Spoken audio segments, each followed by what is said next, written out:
মৃত্যুৱে যদি অভিনন্দন জনায়, সেই মৃত্যু পাৰিজাত ফুল। নমস্কাৰ। কবিতাৰ শিৰোনাম এখন চিঠি। কবি হেম বৰুৱা। মৰমৰ। মেঘাচ্ছন্ন পৰ্বতৰ এই মোহনাত নিবিড়ভাৱে মোৰ মনত পৰিছে মমতা।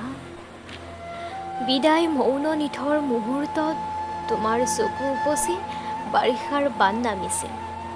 তাৰ উত্তৰত মই মাথো নিৰুত্তৰ হৈ ৰলোঁ। সেইবোৰ অনাখৰি কথা আজিও অন্তৰত পৰ্বতীয়া বন পোৰা জুই হৈ আছে। ইয়াত মাথোন হেজাৰ হেজাৰ ফুট ওখ পৰ্বত আৰু পৰ্বত, যাৰ বাহুবন্ধনত কল্পনা ছাই হৈ যায়। এই পৰ্বতবোৰতেই প্ৰতিধ্বনিত হৈ আছে আমাৰ বুকুৰ তেজৰ চেকুৰাবোৰ, অন্তৰৰ জুই শিখা আৰু মৰমৰ মৰিশালিবোৰ। এইখন এখন মহাকাব্য, পৰ্বতৰ মৌন ভাষাই লেখি যোৱা তেজৰ বুৰঞ্জী। দূৰণিত ৰৈ ৰৈ এয়া শুনিছোঁ কি? শত্ৰুৰ কামনাৰ গৰ্জন। দেখিছোঁ কি? ধোঁৱা আৰু ধোঁৱা। এটা কথা জানি থোৱা, শুনা। মৃত্যুৱে যদি অভিনন্দন জনায়, সেই মৃত্যু পাৰিজাত ফুল।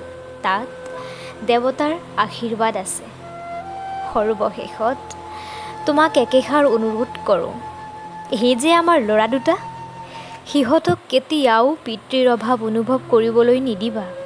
সিহঁতক মাথোন একেষাৰ কথাকে ক'বা, যি মৃত্যুৱে দহক জীৱন দিয়ে, সেই মৃত্যু আত্মাৰ দৰে অবিনশ্বৰ। আজিলৈ সামৰোঁ দেই, দীঘলীয়াকৈ চিঠি লিখিবলৈ আজৰি নাই। মৰম জানিবা, ইতি তোমাৰ। আকৌ এয়া আদেশ আহিছে, যাব লাগে। শত্ৰু সৈন্যই চেলা গিৰিপথ অতিক্ৰম কৰিছে। চিঠিখন আজি ডাকত দিয়া নহ'ব। আকৌ মৰম।